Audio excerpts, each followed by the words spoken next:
Hello there. This is Yukisemi Ahatu, and I guess I'm here to talk to you guys about the Medu Natter. You can say Medu Natter or Medu Natter. People call it different things, but essentially it's the ancient Egyptian language. So in English we can use AEL.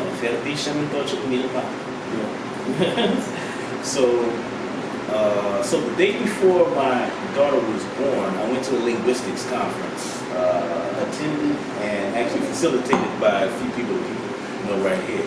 And me being a person that was multilingual already in things that were not in non-European languages and non-Latin scripts, I figured through the course of this conference that, you know, the Medu could, number one, transcribe most African languages.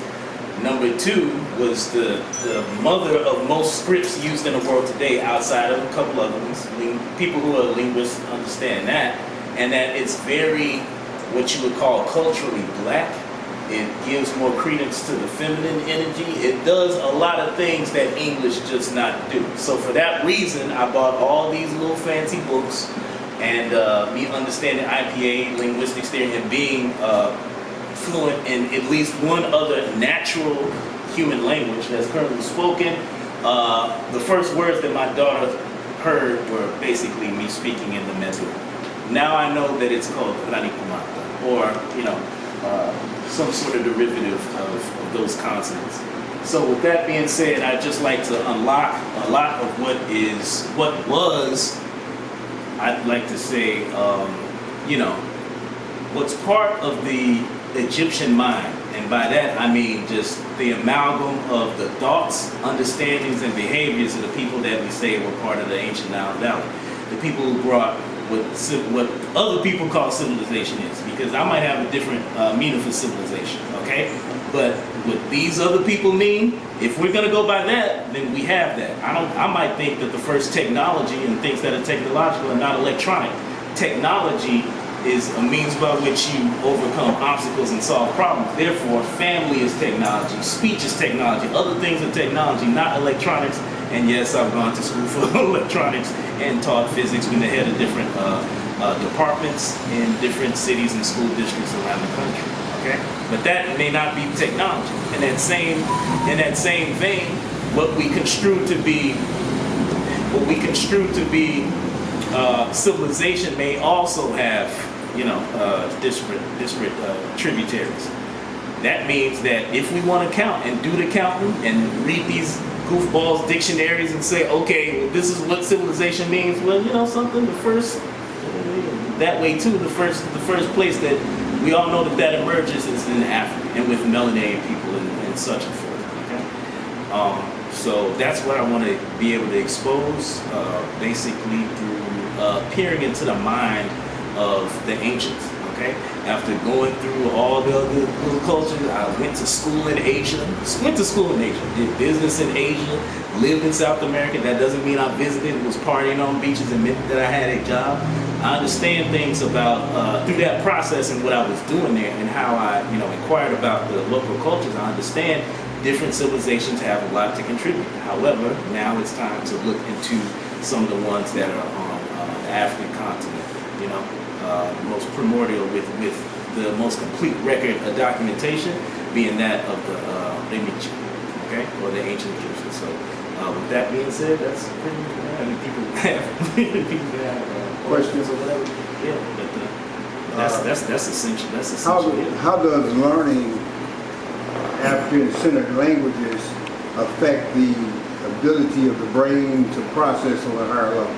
Well, I'd say that it would have to deal with any. So the question was, like, how would learning more African-centered languages help the brain process better and higher? That's how I take how you say it, paraphrasing.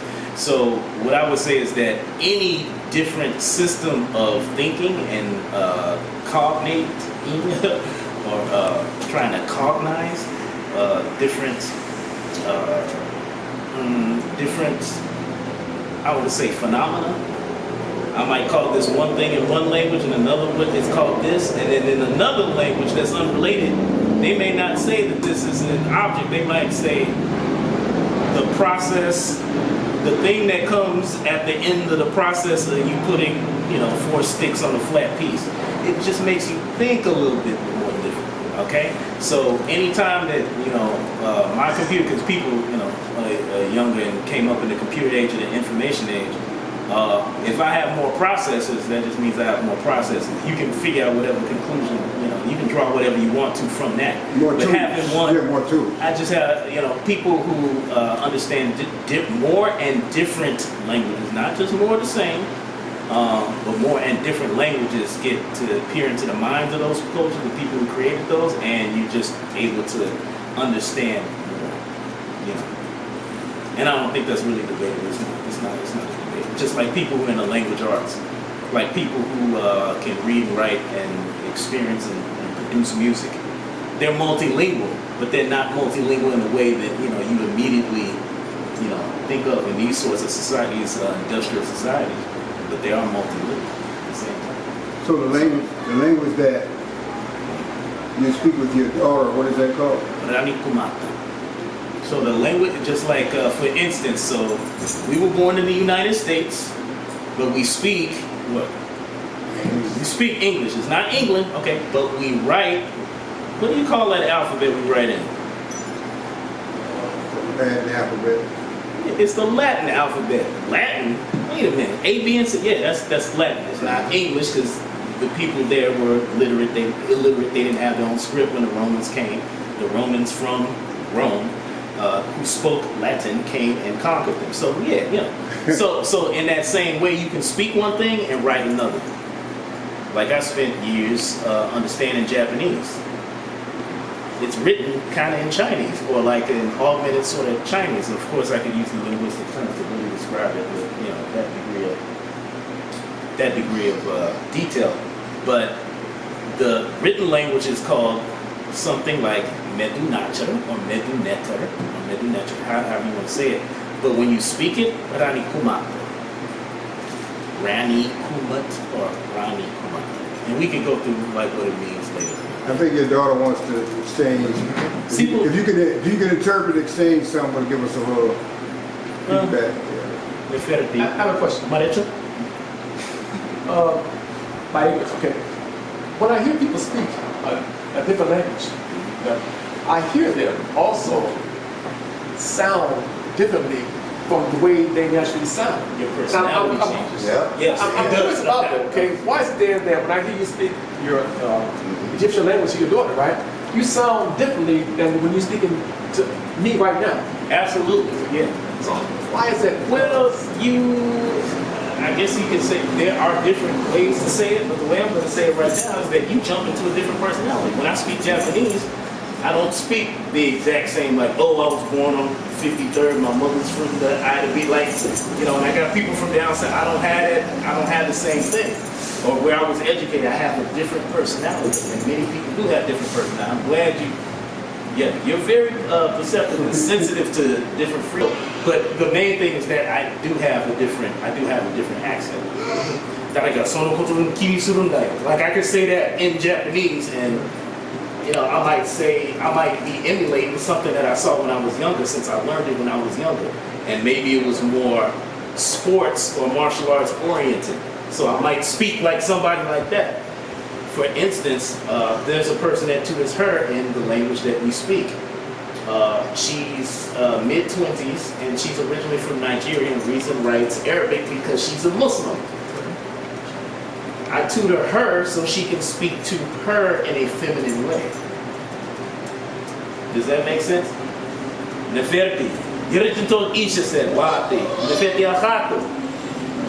I don't want her to speak like that, I have to be authoritative. I'm a male, I'm her father. She needs to be able to speak in a multitude of different ways. That's interesting because naturally, if a child goes into a household as a male and a female child, then the male will speak like a man, and the female will speak like a woman, regardless of language. Oh, but her mother doesn't fit. No. But we're talking about English, and don't forget about our particular ethnic group, which is, I'm gonna say African American in general. Remember, something real special happened about 60-some years ago, but who was staying at home, didn't this, and who raised whom, and such and forth. Also, English is not what they call a gendered language. Like, there's a feminine tone that you can use, but there's not a feminine way to say it. Camera, and stand is different. But if I was speaking in Spanish, this might be feminine, and that might be masculine. You understand? The medunator, or medunator, is the same as in that it is gendered. So, nefetti, intefa repua, anuka, intefa.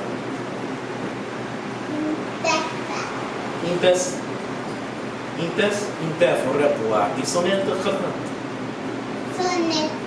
Her gender sonetta. Why do we call her woman? Her cousin sonwa.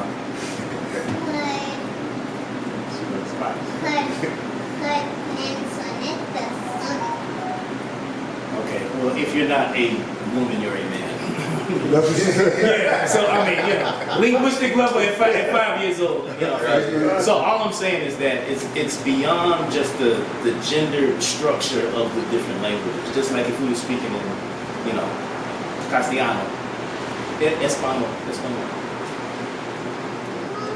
Maneras femenina, masculina. I forget how you say it. But so that's really good.